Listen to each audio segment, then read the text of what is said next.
Ladies and gentlemen, I'm going to give you a couple minutes here for everybody to come in. Welcome back to the Old Dinosaur Omelet. My name is Christopher. I'm Angela. And we are the Dinosaur Omelet. Tonight, what are we talking about, dear wife? We're talking about having egg-producing chickens and quail and such. Yes. Experience. Raising birds for eggs, what you didn't expect and what you'll love. So there's some things to consider when you're raising your birds. We're going to talk about that. And the reason we've been doing a lot of chicken videos, I guess, for the last 3 weeks, because there's a lot of new chicken people this year, like it was during the Corona thing. People are getting into their animals and they started raising their new critters. Let me turn the sound down on this thing. So we've had a lot of people who are just generally new to birds overall. Did you want to do a sound check? Oh, yeah. To make sure we are being heard. Yeah, it's working. Okay, excellent. That microphone gives us trouble sometimes. Welcome, and if you guys are new here, we do educational stuff live weekly. Last week I was gone.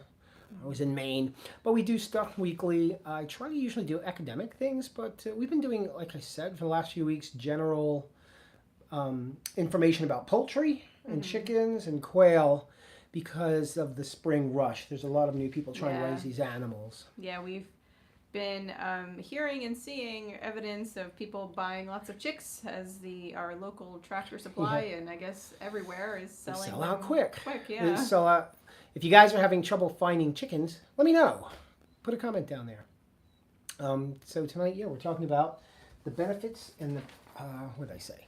What we love and what we didn't expect with raising egg-laying animals. And there's actually more than you would imagine. It's always interesting doing these videos because there's actually good information. You start to learn things. Like when I do research for these things, we have a lot of experience. We've been doing this here at this place for 5 years. Yeah, wow. A while. Time goes by quick. So, oh my goodness. And we do it a lot, so we're always getting new information and new knowledge that we try to share here. But you still learn things all the time. And I'm a huge advocate of learning, and I'm a huge advocate of encouraging families and everybody to get the kids interested in these different endeavors, man. It's like a lifelong thing. Once you learn something, you have experience, you remember it for a long time. A long time. Yeah. It's Susan. Hi, Susan. Hi, Susan. Thanks for coming in. We're talking about what we didn't expect and what you may love raising egg layers. And like I said earlier at the beginning of this thing, we've been doing these basic poultry intro kind of subjects because there's a huge new flood of chicken people. And the tractor stores and all the hatcheries are selling out still, which is good and bad. I think it's good because you're going to have a lot of new people who are going to be finding this to be a rewarding experience. And you're going to have a lot of people who are going to go crazy because it's something new. It's new. It's just new. There's an attrition rate. We did a video about homesteading attrition like last year. Yeah. Like what happened to the homestead craze. There was this huge drive for people to get their own property and raise animals, and everybody was hyped up about it. But what happens is people get burnt out and they quit. Or don't properly plan, set goals, or really understand what it is they're getting themselves into. Yeah. So, that's probably going to happen too with some folks with these chickens. All right, enough of that babbling. I'm going to babble about this real quick. I always babble about this because I put work into this. Where's the new ones? Down in the description. Let me grab one of our new ones. Down in the description of this video, there's a lot of really good free resources to help you get started, learn basics, and there's more advanced stuff down there too. Like it's all PDF format, but this is the thing I always tout is our Q&A, how to raise quail and how to be successful with quail. It answers, and we go over these subjects. I guess we go over this like once a month, once every month and a half, because they're really important piece of information. And a lot of the information in here pertains to chickens as well. And again, how much does it cost? Right now it's free. It's been free for a while. It's always been free. And we give this out to our customers. So check the description for all that cool educational stuff that's very easy to read, and I wrote it specifically for families, so you can read it with your kids. It's nothing technical or difficult to understand. It's worded pretty simply, and there's a lot of stuff in there. Okay, cool. So, anything else? Because I talk a lot. There was a Cory Booker had talked at a filibuster for 25 hours, and I said, I guarantee I could beat that guy. Yep, as long as you have water. I can. You were very informative. Oh, thanks, Susan. Yeah, I really like doing them. I do all the design and illustration stuff, and I like teaching. The thing about teaching, which is cool, is you have to take a subject or a piece of information and make it digestible to the receiver, to whoever you're trying to educate. And usually it's a group of people, so it has to be general. But so I like to introduce, what do you call it, metaphor, similes, things that people have a context and understanding with to make it easier to understand. Hi, Bay. Hi, Verna. Thanks for coming in. I missed you on Saturday. I was out of town this week, and I just got back recently.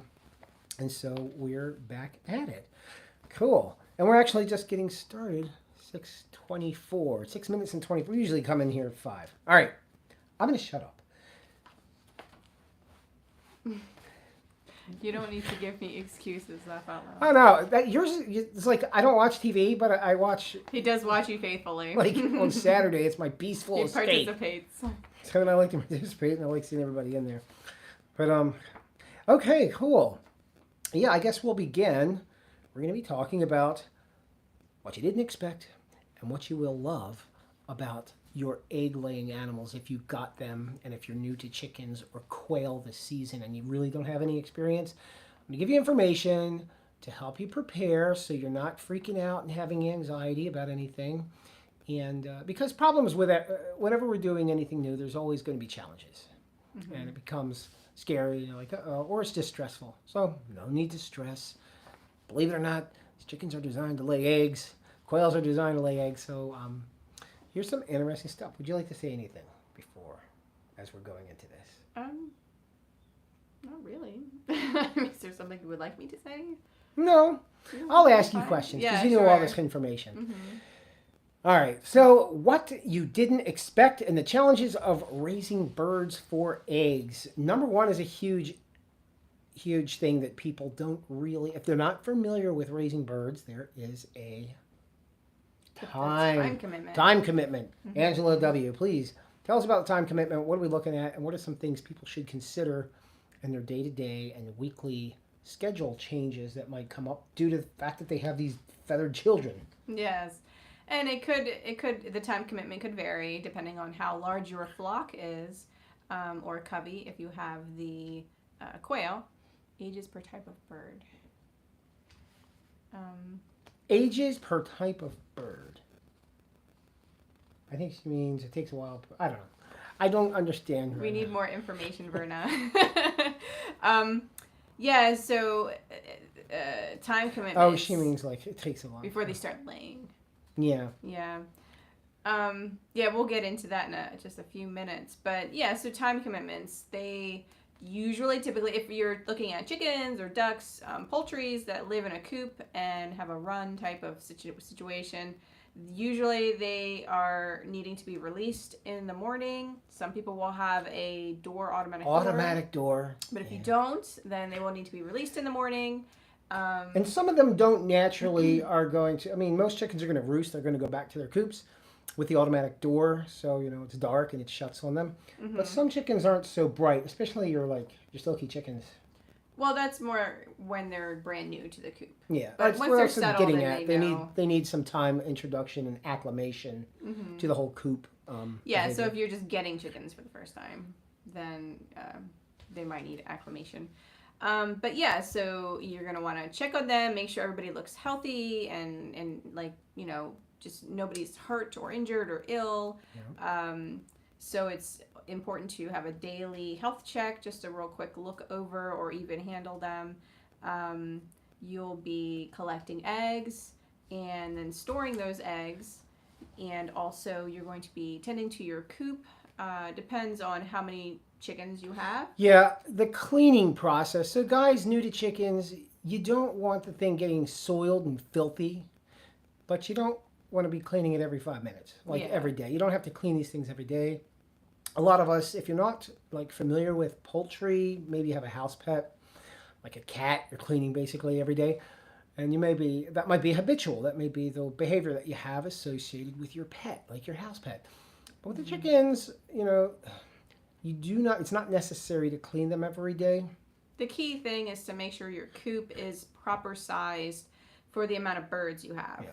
If it's a proper size, then it should not be getting soiled, quickly. Yeah, but you don't want it to get soiled because once all that manure and whatnot starts to pile up, it's of course going to create breeding ground for germs, and the chickens are susceptible to respiratory illness. We talk that quite frequently. So you'll have periodic coop cleaning, tending, and you'll have a Yeah. routine of caring for the birds daily. It is a daily thing. They're not robotic or inanimate objects. They're living creatures that depend on you.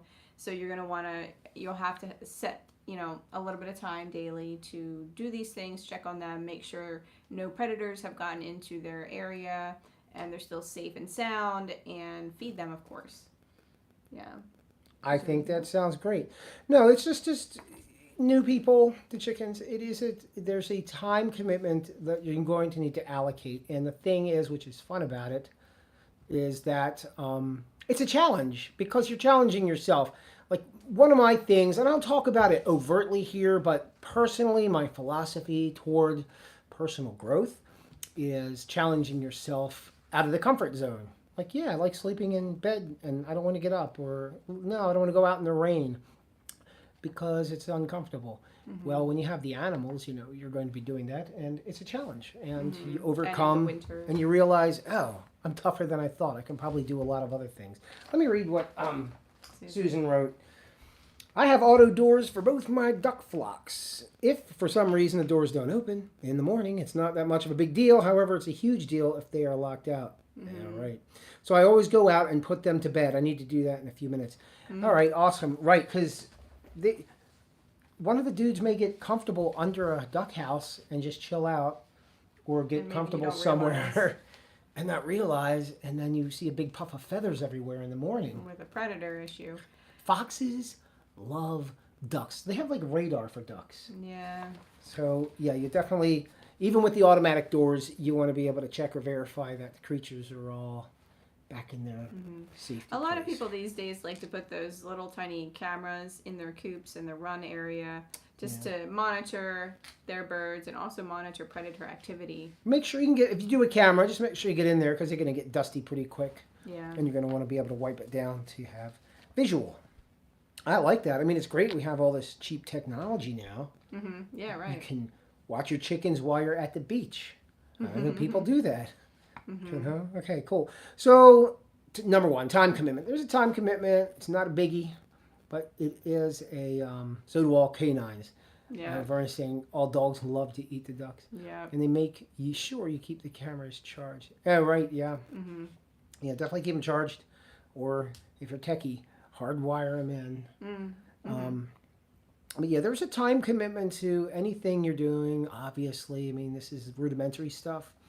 But I think with chickens, a lot of people are under the impression they're, set it and forget it.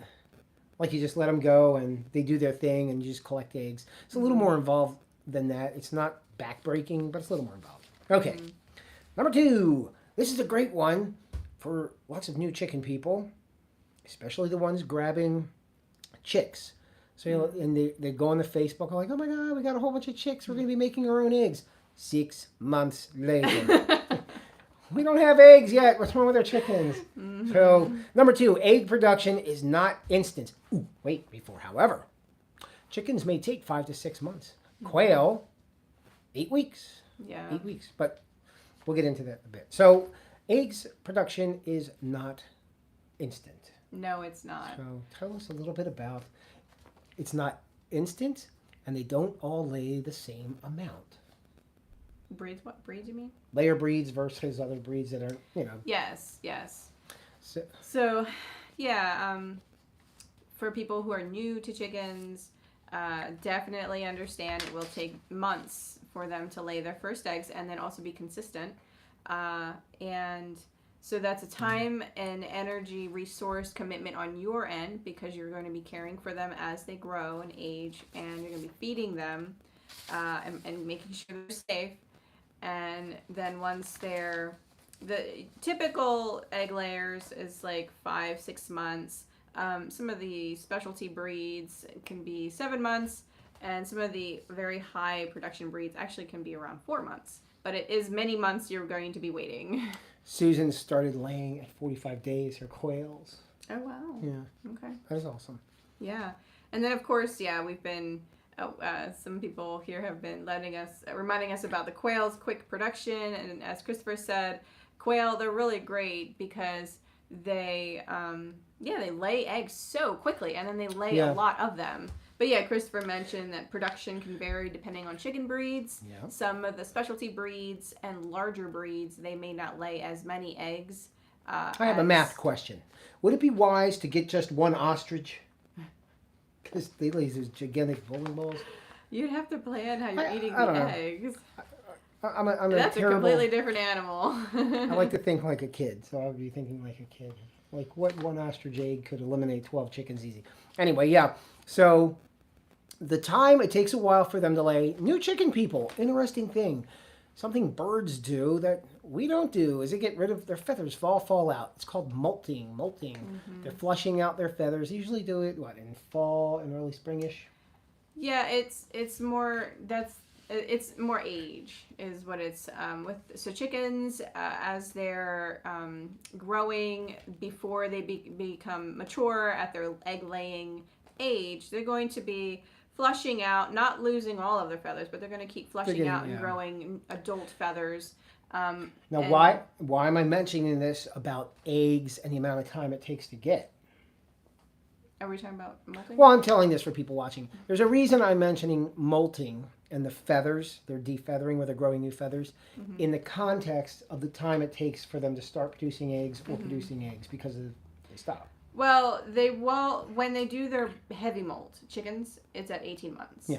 So they have a good long period of time where they're going to be laying. No, I just want them eggs. to know that if they're new, because they just have chicks. People who just have chicks, they're going to go through a molt. So when they do a heavy molt, chickens at 18 months old, around that, they sometimes do it in the wintertime or cool weather, which seems weird, but they do that. And they lose a lot of feathers, and some of them look pretty bald while they're growing their new feathers in. That's an energy drain on their body, so they do need extra protein, extra food, but it's unlikely they'll be laying eggs, or if they are, very few, because laying eggs also takes a lot of energy. So, yeah, that's and they're putting their feathers on because they need that. That's the top priority. It's keeping them warm and safe. Mm-hmm. So, system saying divert from eggs, grow those, what do you call it? Oh, Google says female ostriches typically start laying eggs between 2 to 4 years old. That's a big bird to grow. I've been begging for an ostrich, but I've scaled up. First it was the emu, but then it was ostrich. But then the ostriches can really murder you. They can hurt you. Yes, yeah. I'm going back to emu. So, the other thing that's going to affect your egg production, ladies and gentlemen, which you may not be aware of, is the amount of time the sun is out, or the daylight, or the light that they're receiving. New chicken people, or quail people are very excited about their birds, and they look forward to getting eggs, and they figure out, oh, we got to wait 5 months, and then the 5 months rolls around, and boom, the sun's going down at 4 in the afternoon. If we're getting into late fall. And they may not realize that the chicken's natural biology is kicking in, and the hormones are telling chicken, hey, chicken, stop laying eggs. It's getting into wintertime. So you need to trick them. You trick them by giving them supplemental lights, 16 hours, 14 to 16 hours. Mm-hmm. So and that includes the daylight hours from the sun. So your lights will be supplementing the lack of sunlight as the sun is coming up later and setting earlier. And if you watch these videos before, we mentioned this many times, but it's very common, and these are like key issues that people still continually call about. Yeah, why are my quail not laying eggs yet? Why are my chickens not laying eggs yet? And it's not always light, but that definitely is an issue, the amount of light. So in the fall, do decide to start supplementing the light for your birds with LED strip or something, Christmas lights, doesn't need to be super bright, on a timer to extend the amount of light that they're getting throughout the day to make it about 16 hours. Mm-hmm. Do we do 16 or 14? I think it's 16. Yeah. Yeah. And then just a minor note to consider is if you have quail in a hutch or aviary system, or even chickens, if you have their home, their coop or hutch located in a very, very shaded area, because you're thinking it gets hot and I'm trying to keep them cool when we have summertime, just keep in mind how dark the shade is, because that can prevent them from laying. Yeah. So if you have them in a shaded area, or maybe you're in a valley and you don't get as much sunlight, A lot of tree cover. then just give them supplemental lighting in the coop and just have it all year round. Yeah, we have a very shady area, but there's enough light coming in where we placed it, where there's that sunlight. It's reflecting off the house. Mm-hmm. LED lights help if you need it. Mm-hmm. Yeah, I got to rebuild the hutches, or just like general upkeep. Oh, that's another thing. That's not even in here. You need to upkeep your facilities. You got to keep them in good repair so they're not falling apart. Like hinges start rusting, locks start breaking, getting dirty, things like that.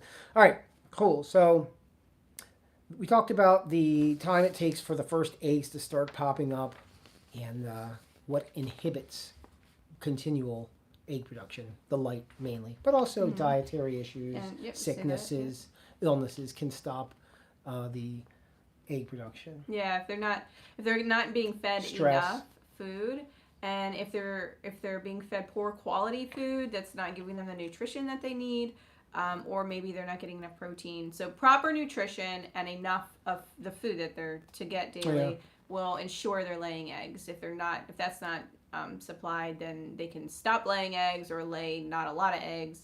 And then also stress. Or is that bad feed from the box stores? Yeah.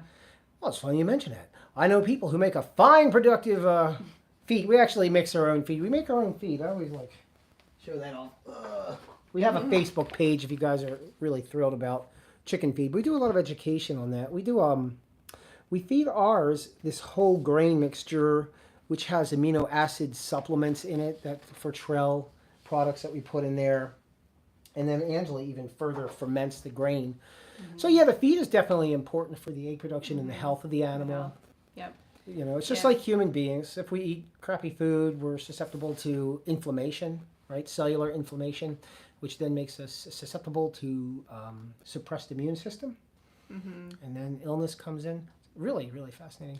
Do you chop it up for the quail? This is this layer feed, whole grain layer feed that we make. We actually feed our silky chickens, our laying chickens, and our ducks. We don't feed it to our quail because, like you just pointed out, they're whole grains. So, and then also the quail. They can be a little picky with their eating and may not eat everything that they're supposed to. They might just pick certain things out. So we are wanting to formulate a feed specifically for the quail. But, Yeah. Anyway, I'm just reading this. Yes, thank you very much. Yeah, and then the other thing about affecting their egg production would be stress, which, of course, not having the right feed, not having enough light, are stressors, but also predators lurking and scaring them at night. That sort of thing can definitely stop their egg production temporarily. So yeah, it's good to make sure to be aware of what is around the coop, the animals. Yeah. Cool. All right. So now I want my chickens laying eggs. Here's a issue that hopefully won't be coming up, and it's the health issues. Health issues will inhibit, healthy chicken. They can get sick and they weren't going to be producing eggs. So what kind of illnesses are common for your chickens you want to be aware of, and how do you prevent them? Well, let's talk about mites and lice. Everybody loves mites and lice. So what's the difference between mites and lice? Where do mites come from, and where do the lice come from? They come from wild birds, the Tweety birds that like to visit the chicken area and eat leftover feed or just flit around and invade the chicken's area. So the mites and lice are coming from the birds. Lice lives on the chicken. and it looks, you know, like little Like tiny, lice. yeah, like lice, like little tiny, opaque or cream colored tiny bugs. If you ever happen to see lice on a chicken, don't freak out. They're not going to live in your human hair, right? No, They yeah, they're just they species stay on the specific. chicken. So you can take that chicken with lice and go shake it in your head, and they're not going to live in there. I wouldn't do that. No, I wouldn't do that. And It's so not veterinary advice. the lice, they will continue to reproduce on the birds. If you see any, usually if you lift the wing up and look under the wing and the feathers, not as many feathers under the wing, or just like look under the feathers against the skin, and you'll see them if they're on the bird. If you see it on one of your chickens, then it's very likely the rest of them have it. And they're going to Suck blood. Yes. Sucking the blood. So, they're taking their oxygen and their and nutrients this out of is their going to body. drain. This is going to obviously it's going to affect the health of the bird. Heavier infestations, especially. It's easy to treat, though. It is easy to treat. And then also there's mites. Mites do not live on the bird, except scaly mites do. They go into the feet of the chickens, the scales. Where they like the go scales are. They go under the scales, and it's like very uncomfortable and itchy, and it's like pushes their scales up. But a lot of the common mites, they live in the coop, in the crevices, in the dark space. And as the chickens are sleeping, they scurry out and feed on the birds, and then when daylight comes, they scurry away and hide. Not to be disgusting, but kind of like our dust mites. Mm. They're everywhere. Mm, yeah. You gotta love microbiology and little microscopic organisms. They really make, they're I think like 20%, 15-20% of biomass on the land. Wow. Little bacteria and everything. Anyway. So there are different products available that are very effective. You spray directly on the birds and spray the coops. How long, I don't want to keep rambling on about this, but how long does it take to clear up lices or something like this? It depends on the product that you're using. Some products, like Elector PSP is a really good one. It's you dilute it in water. I believe it takes care of all the life stages of the parasites. And I think that there is a recommendation to spray them again, like once, like do the initial spray and then maybe a week or so later do it again. But yeah, it just depends on the product, how many times you have to do it. Don't be afraid. They're not going to get infected. Okay, a couple other health issues I'll be with quickly. Respiratory infections, which are going to most likely come from dirty coop. Right? Yeah, Cluttered. there's soil. I'm sorry, dirty coop and a coop that's not ventilated. Right. So a respiratory issue with the birds, they're more susceptible to respiratory issues. They're living in a coop and they have hot bodies. They produce a lot of moisture. They're using their coop as their communal bathroom. AI from wild birds. Yes. The other organisms. So the respiratory infection, when you're not cleaning the coop or the coop is not ventilated properly, that moisture gets trapped and it can start, and the heat gets trapped and there's no air to move everything around, dry it out. And that can create a situation where it's primed for the growth of infectious organisms to the chicken. So if you're buying a new coop, it's probably going to be ventilated. Make sure it is. If you're buying a used coop, somebody's coop that they built, or you're building your own, just make sure you have proper ventilation. That's going to prevent most of those issues. Okay.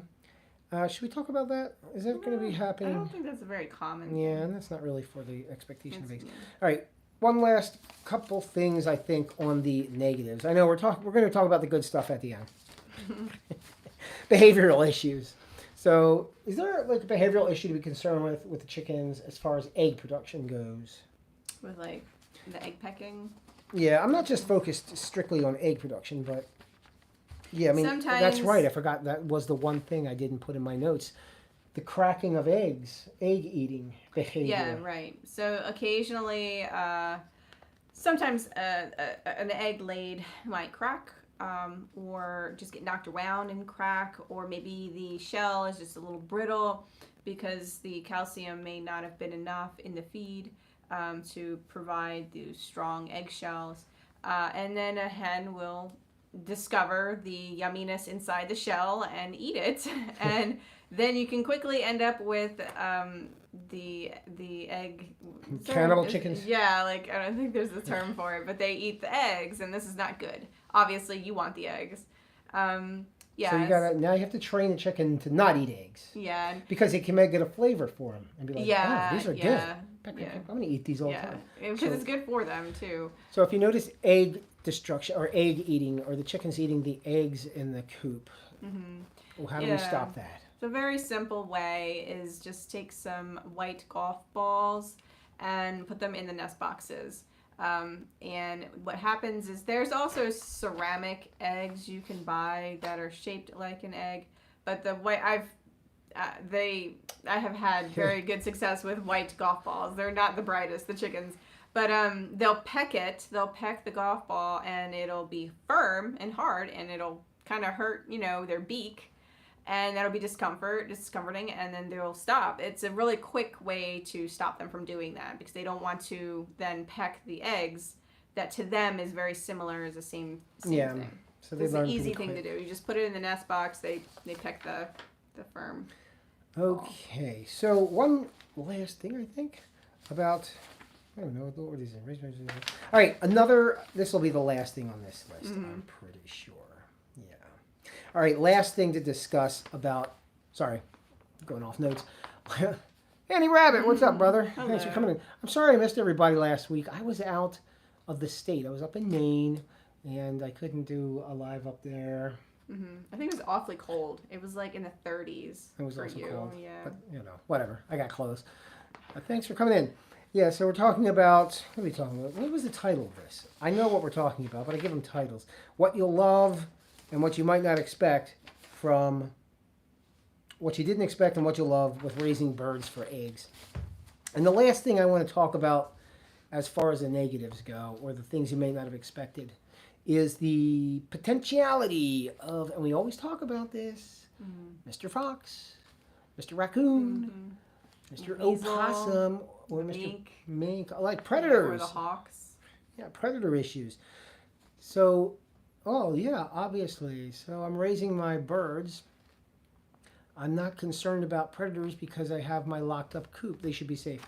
Yes, true. Make sure there's no holes or access for snakes or any of these animals. Little tiny hole like that a rat can fit through. Or a mink. Or a raccoon can put their grubby little hands through there and grab things. Yeah, so we don't want to have any holes in your coop. But the predators not only will consume the chickens, which is really horrible. Yeah. I mean, people get very upset with that. Yeah, because it is not time, just a time money, investment. It's an emotional investment for most people because you bond with them, you appreciate them, you look forward to interacting with You don't them. want to go out and see Mrs. Pecky all torn apart. Yeah. It's very sad. So, but that's not the only issue with predators. Predators, yes, they want to be fed. And by the way, guys, I mentioned this before, I mentioned it now. The predators have patterns of feeding and nursing or birthing. They're young, and they change around their food acquisition patterns. Even predators as small as rats. Right, Verna? Yeah. Yeah, rats will cause Rats lots are the of worst, damage. actually, because they multiply and they're easy to hide. But the predators change their feeding habits or behaviors and their movement in fall and winter with the change of the seasons, where food becomes scarce and more abundant, or they're having their offspring. So where you may not have a predator coming around during summer or spring, all of a sudden they're there in the fall. Or they vice versa. have reproduced in other areas and their young have now been pushed out of mom and dad's territory as a predator and are forming their own territories, and you may now be in that territory for the young that are now mature and want to have their own young. But the issue with that is the stress. So the predators coming around at night may stress the birds to the point to where they're going to stop laying temporarily until they're acclimated and everything's back to being calm again. So new chicken people, be aware that if your chickens stop laying, there's a bunch of reasons why they may stop laying. We discussed them. But predators are one as well you may not be aware of. That's why we always recommend, if you have one, you're spending so much money on the chickens at this point. Go get a cheap camera, like a motion detecting camera for nighttime. And they're pretty, I mean, the chickens, the poultry, they're all so dependent on us to take care of them and to protect them. They're, especially when they're sleeping in the dark, they can't see, so they're, they can be picked off by predators. So it's very important, even if you have them in a run, to lock them up in their coops so that they're extra safe at night. And yeah, some people have had chickens for a long time and they've never had any predator issues for like 10 years, and then all of a sudden they do, and they're all gone, and it can be devastating for some people. Yeah, it's not like just one gets eaten up. Like when the predators get in there, they sometimes just eat everybody up. And you might, losing 5 or 10 of your chickens. It's really sad. And the kids are walking around with the birds, and they're used to them, and then one day they get eaten. It's really bad, but it's something that's extremely simple to prevent. And then also there's neighborhood dogs, so that's something to think about depending on where you live. Just if you be familiar with how your neighbors or the dogs in the neighborhood are released out into their yards and such, just to make sure that you keep that in mind, because they can be pretty rough with pushing things open and such. And yes, feral cats. Somebody just mentioned feral cats. I had to get cameras to see what was eating my quail, so I know what I was going to trap. Oh yeah, Andy, we had raccoons. Yes. I think they were crawling all over the hutch. Yeah, scaring the quail. They got quail down the road. Let's go hang out. And they were just all over the place. Like every other week there was raccoons. But I think what happened was Mama had babies. Babies grew up, and then we had a whole family to take care of. And they lived here. Yes. They sure are awful cute. I like raccoons. And yes, that's on my list of can I have a raccoon request. I've always wanted a pet raccoon. I had friends, like I'm a hillbilly, so up in the woods, we had friends who grew up with possums and raccoons.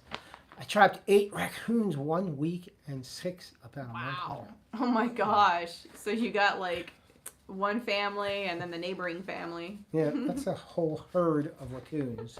You could open up your own legitimate hat business up there. His raccoon hat business. You can make raccoon hats. Yes. I mean, if you wanted to do that. I would buy a Rabbit brand raccoon hat in a heartbeat, made from local sourced, free range, organic raccoon. It's all marketing. People love those buzzwords. Anyway, all right. So we talked about all these horrible things that potentially happen with chickens, which really aren't that bad. And I live in the middle of a town. Oh yeah. Wow, yeah. That's very true. The trash cans and such. Yeah. So people living in townhome communities are like, oh, we don't have these animals. Yes, you do. Yeah, there's a lot of different predators lurking around cities and towns and such. Yeah, like a fox has a huge territory for like where they go around looking. Yeah, I mean raccoons. They'll even take out your small dog or cat, because it's competition. So and they have those little people-like hands. Yeah. Oh, at least they don't have tentacles. I think I'll draw that. A raccoon with tentacles. All right. So if all this is happening, so that stuff, guys, we went over because I really want everybody to be aware of potential obstacles, especially new people. I keep saying this, new people, this is a learning experience. So you don't know all this, and you're not supposed to know everything under the sun. You learn as you go. But it's really good to understand these things prior to engaging and starting your chicken project, so you're not freaked out with issue, this, that, or the other, and you're not caught off guard. Especially the predator issue. Keep that in mind. That's the biggest one, I think. Because that house is outside 24 hours a day, 7 days a week, and so are the animals that want to eat the chickens. Yeah. They're usually safe. We haven't had any. Have we had anybody get eaten by predators? I don't think so. No. Not down in our chicken patch, the egg-laying patch. Excuse me. No. Yeah. All right, cool. So what is the good thing about raising your chickens? Well, I think everybody knows about that. But we're going to go over the joy of raising birds for eggs. And these are things we like about that. You want to read it, number 1? Fresh eggs right from your yard, right from your backyard. Yes, indeed. Now, are they more delicious? I think so. I think so. I perceive a flavor difference. Like he means like an actual flavor difference, not like it's all in your head. Well, that's what I was getting at. Is it actual flavor difference or is it perception? You Well, definitely appreciate it a lot more. yeah, no, You're I have a very, what do you call it, palate? Mhm. I have a sensitive palate. I cook a lot and I can really tell, I cook everything. Yeah. And I can tell when there's There definitely slight is, differences. Yeah. But yeah, the difference is slight, but you can tell and it is better. It's a richer The egg, quality of especially your free range eggs. So yeah, we like the idea of having our own fresh eggs, which are more nutrient dense, and they're not containing all of the antibiotics. Yeah, there's lots of antibiotics given to the poultry, just like other animals will pass to the egg. So your eggs are healthy and clean and free of bad stuff. Yeah, so back in the large agricultural poultry houses where they do the mass production of eggs, many of them anyway, they need to give them antibiotics because it's crowded and disease is spreading. Plus, the chickens are living in not the best of conditions, and by not the best of conditions, I mean a box like this big, so it's not good. And I like what Susan said. I like knowing what they eat. Yeah, for sure. Yeah. So this is perception of value. I mean, Walmart is always going to sell cheap, large production eggs. And many times, you guys, if you're selling a product, like let's say you're selling your homegrown eggs, and I saw so many people on the internet selling their eggs and then being berated by the idiots who buy the cheap $1 a dozen junk eggs. Like, what the hell are you talking about? $4 for eggs. And I'm telling this woman, I was like, This was before the prices went up. no, this is during this price hike. Oh, really? Oh, okay. It's like $4 for eggs. That's what the current prices are for cheap store eggs. The whole thing I was getting at with this is, you guys may be thinking, look, maybe I could sell my eggs. You sure can. It's, however, perception of value. Somebody who eats a damn cheeseburger from McDonald's every day and spends $1 on a crappy cheeseburger is not going to pay $7 or whatever, a larger amount for some better product if he's not perceiving value in it. Okay, does that make sense? It's your customer base that you're.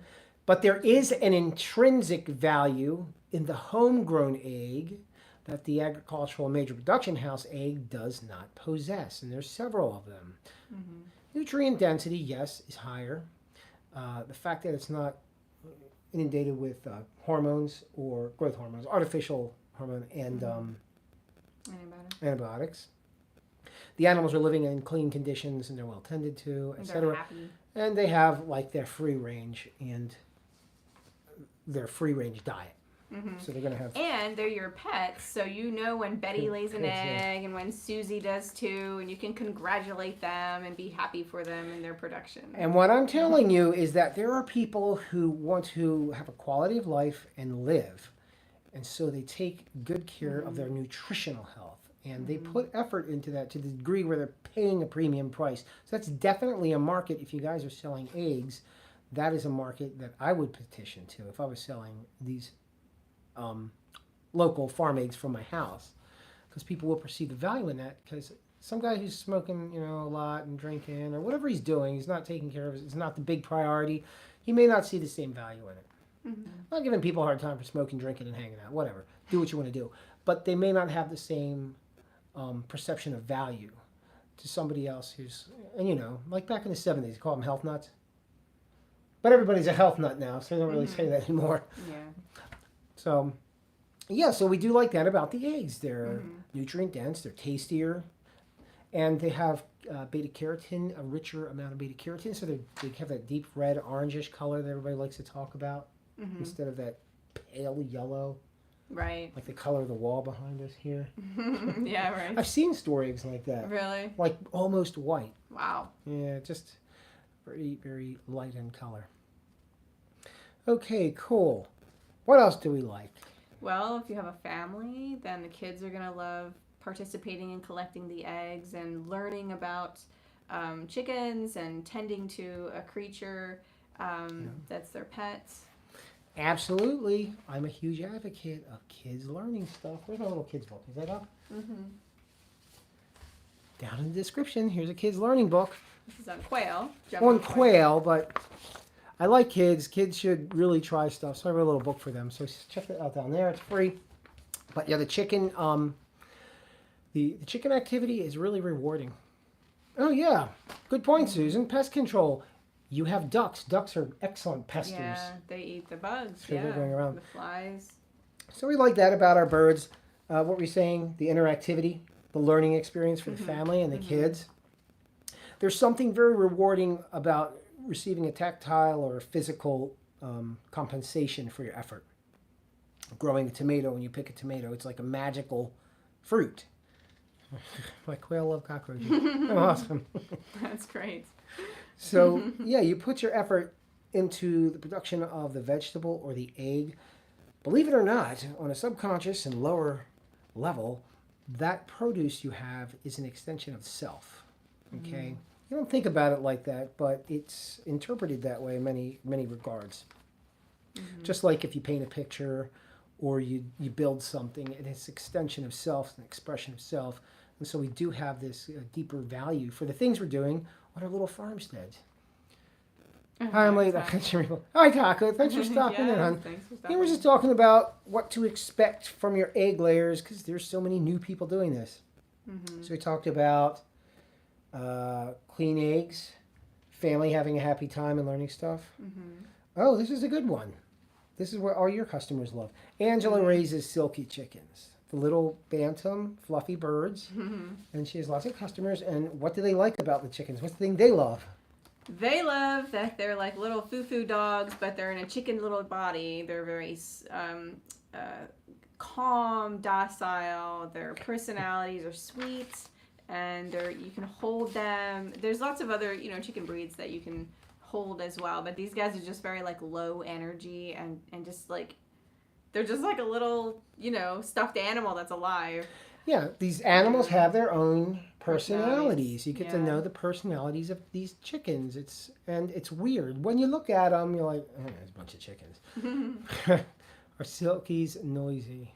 They are like they're like a miniature version of a layer breed. So they do the hens will do their egg song, and the roosters will crow, but they're not as loud. The decibel level Yeah, is less. it's much. It's not as loud that it doesn't. Their sounds don't carry as far, at all. But they do hear the other roosters in the neighborhood. So then they do that rooster battle. It's amazing though because the standard forth. breeds, those big roosters, they almost sound like they're roaring. They're so loud. And the rooster guy, he's like a higher pitch and it's shorter.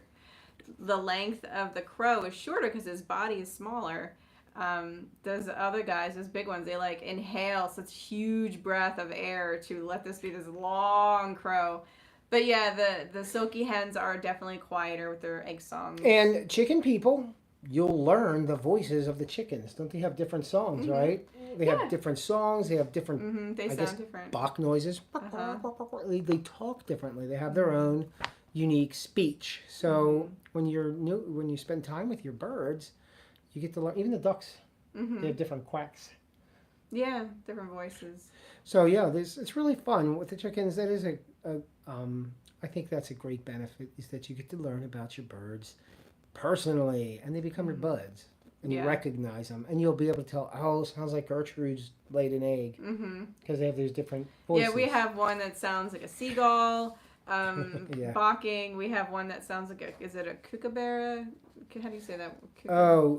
They have they have a long. I forget. It's that typical jungle noise from every cartoon. Yeah, we have one that sounds like that.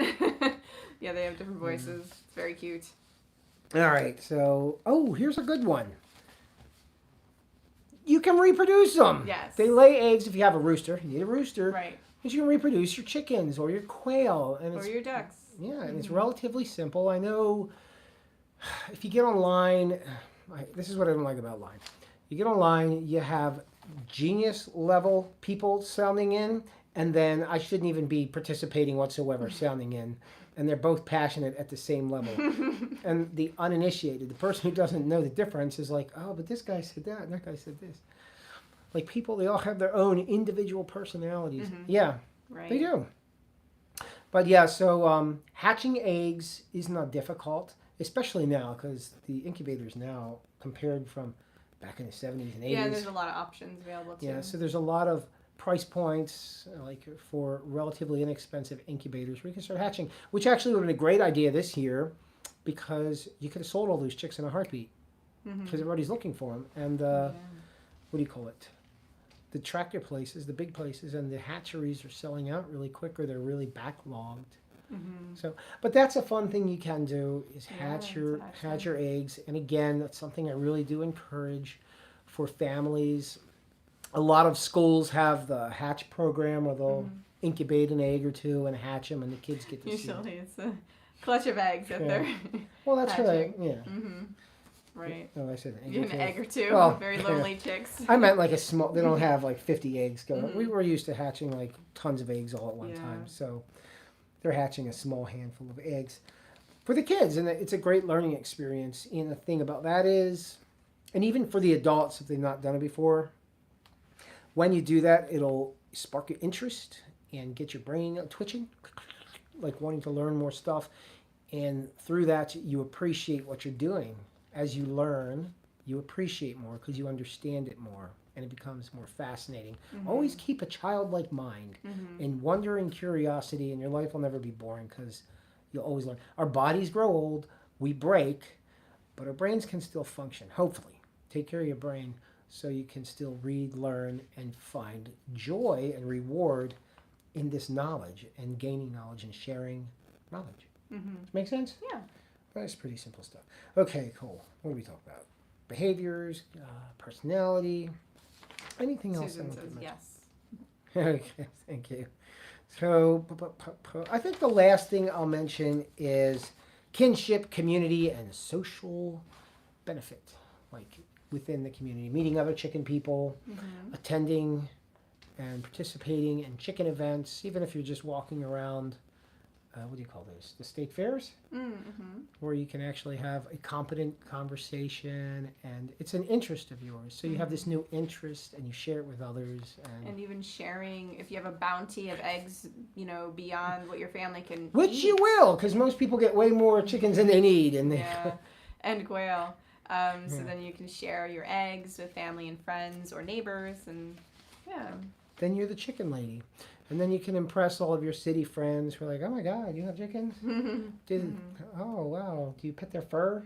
I've heard many people call chicken feathers fur. Really? Yeah. Oh, that's funny. Well, they don't know. Or they're just, it's not their thinking. thing. They're removed from it. I don't know. What would I call a Komodo dragon's skin? They pet them down there, I'm sure. I don't think so. I was joking. They don't pet them. But yeah, some people don't know. I never make fun of people for not knowing nothing because I always say human beings, Right. exceptionally intelligent animal. We are capable of almost anything. That's when you get older, it's wisdom that you gain. What's that old saying? You're smart to know that a tomato is a fruit, but you're wise when you know it doesn't go in a fruit salad. Did you ever hear that? Yeah, so it's that sort of thing. So as you get older, you gain wisdom and the more knowledge that you can gain because people have great potential to achieve things. I'm a brain person. I'm like everything starts here. It doesn't have to do with your physical body. It doesn't have to do with a lot of people are introvert. It's not really a matter. Like what's going on up here is going to determine what happens outside the self. The internal determines the external. Not all the time, but dominantly so. Like we control most of our environment. And sometimes the environment really whacks us with a baseball bat. Yeah. But we can still get up from that. Anyway, I don't go on tangent about that. It's kind of chicken related. Yeah. Any information, dear wife, that you'd like to send off? Because I think we're about. Ultimately, I would say, chickens or quail, they're an excellent animal to start your homesteading skills in as far as animals go.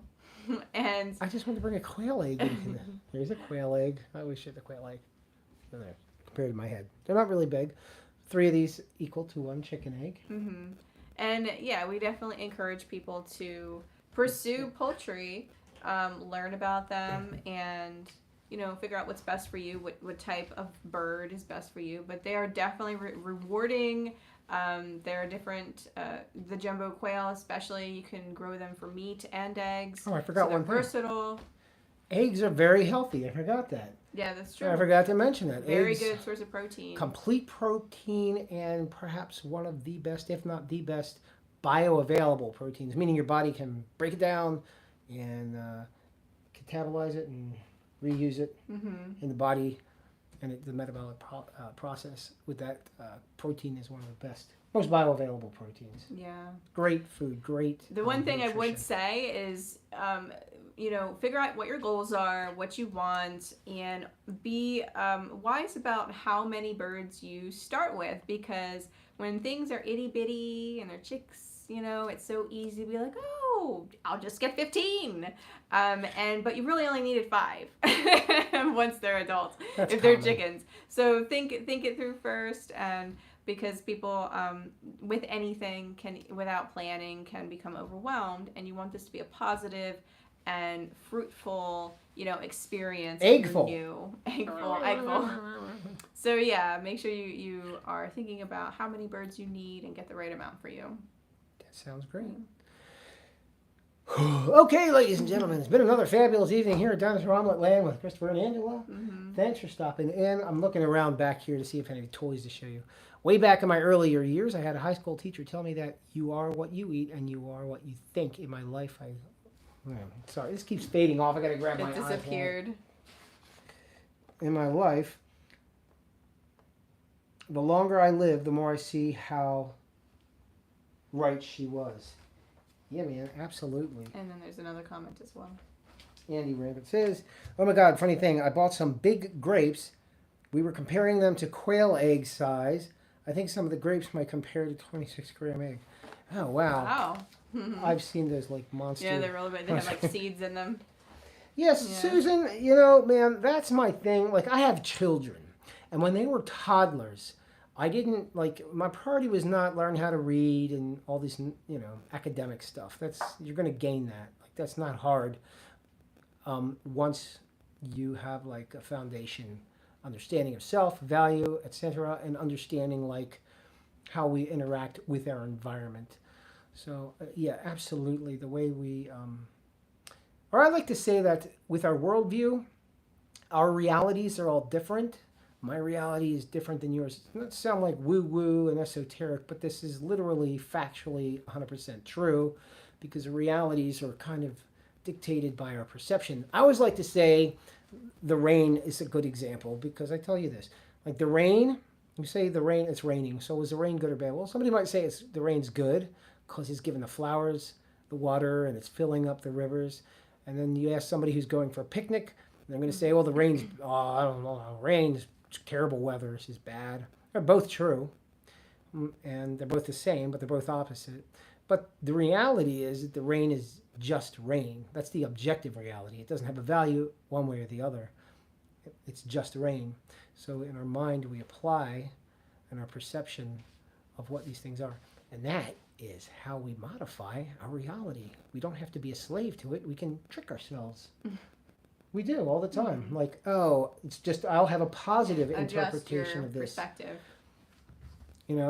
I'm stuck behind a car, and you get all agitated because you got to wait. Well, wait a minute. Had I gone, I could have been in an accident. Many people were in accidents that they would have not been in had somebody been slow. But we don't think of it like that because we're agitated. So yes, Susan, I'm a huge advocate of that. Knowing how to condition your mind and your mindset. It will get you through most horrible life events, and that's what everybody kind of remembers is the tough stuff. We remember the good stuff too. Yeah. But I always say, you could go on a really good vacation, you're having a great time, but if you break your finger, that's the thing you're talking about. Yeah. Not everything else. On that note, thank you everyone and good night. Yeah, Susan, we're going to get out of here. Sorry, I didn't want to lecture you guys. But yeah, if anybody's watching this later after the live and you are new to our channel, feel free to subscribe. We will have, we always like to put educational stuff on here and question and answer videos as well. Right. If you have a suggestion, put it down there. Yeah. Otherwise, I'm going to do some good professor level stuff next time. Oh, really? Yeah, I like doing the teaching stuff about disease or something. I like that. All right, cool. Yeah. Is that it? Yeah. Ladies and gentlemen, Yeah. always a pleasure. And I guess we'll see you in the future. And until that time, have a wonderful rest of the week. Yes. Thank you guys for watching. I'm Verna. I hope I see you on Saturday morning when I'm cooking breakfast. Bye, everyone.